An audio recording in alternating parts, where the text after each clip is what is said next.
The topic my partner and I will be discussing today is the need for the United States to implement a path to citizenship for long-time undocumented residents. First, I want to clearly define what we mean by undocumented immigrants. In our case, we are talking about a person who has come to the United States and spent a significant portion of their time in the country. The means in which they came here could vary, from crossing the border without permission to overstaying an approved visa. I will explain why the United States should implement a path to citizenship for long-time undocumented residents by explaining how, first, creating a path to citizenship for undocumented immigrants will have positive economic benefits on the United States economy. Second, how undocumented immigrants are denied representation in certain individual rights, although they are residents of the United States. And third, how undocumented immigrants are denied access to higher level education and jobs. So first, creating a path to citizenship for undocumented immigrants will have positive economic benefits for the United States economy. Enabling undocumented immigrants to become citizens will save the United States money. The American government recognizes this, that the United States will save if undocumented immigrants are made citizens. In 2013, Congress attempted to pass legislation that would allow undocumented immigrants to become citizens. Even though it passed the Senate, it never made it past the House. According to AmericanProgress.org, the Nonpartisan Congressional Budget Office found that S744, the Border Security, Economic Opportunity, and Immigration Modernization Act of 2013, which passed in the Senate, would have reduced the budget deficit $135 billion in the first decade after the bill's passage, and an additional $685 billion in the second decade, when most unauthorized immigrants would become eligible for citizenship. Also, allowing undocumented immigrants citizenship will increase the United States' economic capability. Currently, there are many barriers that prevent undocumented immigrants from working, such as it being a risk for employers and the need for proper documentation for most jobs, especially in higher level jobs. This is why there were 8 million unauthorized immigrants in the U.S. working or looking for work in 2014, making up 5% of the civilian labor force, according to New Pew Research Center estimates using government data. By allowing these individuals citizenship, they will have easier access to jobs. This will result in a surge in the labor market that can be utilized by American companies and businesses. This, in turn, will lead to greater demand for labor and inevitably lead to economic growth. According to Procon.org, immigrants, documented and undocumented, don't just increase the supply of labor, they simultaneously increase demand for it, using the wages they earn to rent apartments, eat food, get haircuts, buy cell phones, and many other things.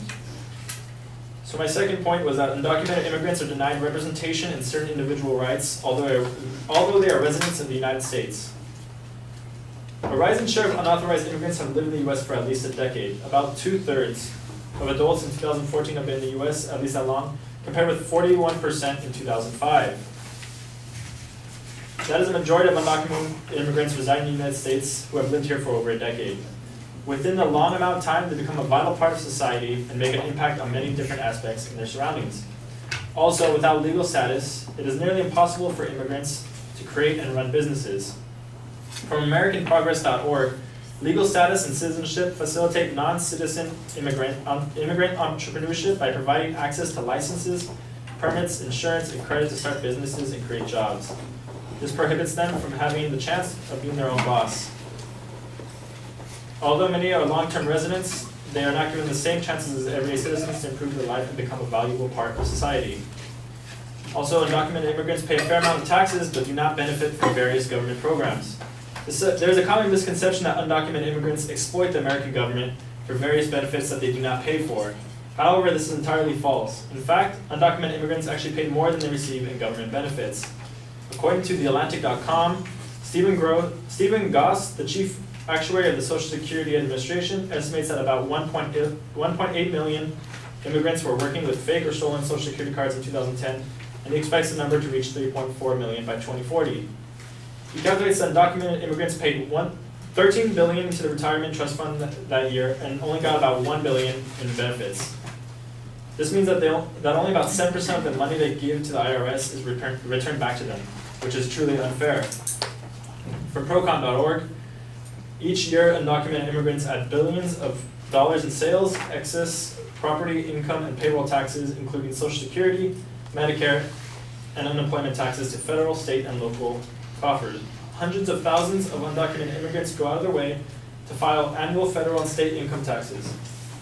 Yet undocumented immigrants are barred from almost all government benefits. Generally, the only benefits federally required for undocumented immigrants are emergency medical care, subject to financial and category eligibility, and elementary and secondary public education. As you can clearly see, undocumented immigrants are responsible for paying a large share of taxes. However, their legal status does not allow them to access the benefits they should be entitled to. This goes on to prove that the change must be made so that these men and women are able to receive the government aid that they pay for. My third point, undocumented immigrants are denied access to higher level education and jobs. Under our current immigration policy, a prejudice exists with regards to hiring of undocumented immigrants that denies them access to the entire job market.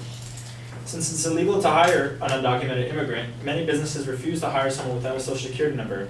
As mentioned earlier, there are some incidents where fake or stolen social security numbers were used to get access to jobs.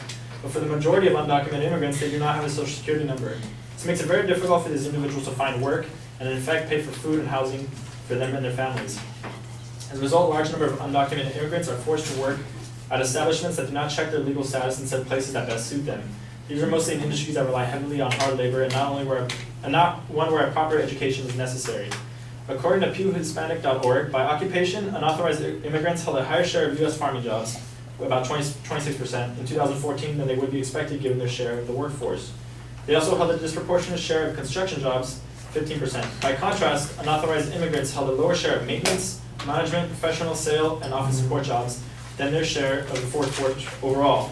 However, there's no sector or occupation where unauthorized immigrants were a majority. In all industries or occupations, they were outnumbered by U.S.-born workers. In order for our country to run to its full potential, undocumented immigrants must be able to get jobs in the market that best suits them. This means allowing them full access to work in a set of all fields, giving them the opportunity to apply an education of a particular set of skills in the workplace, and allowing them the ability to legally earn wage.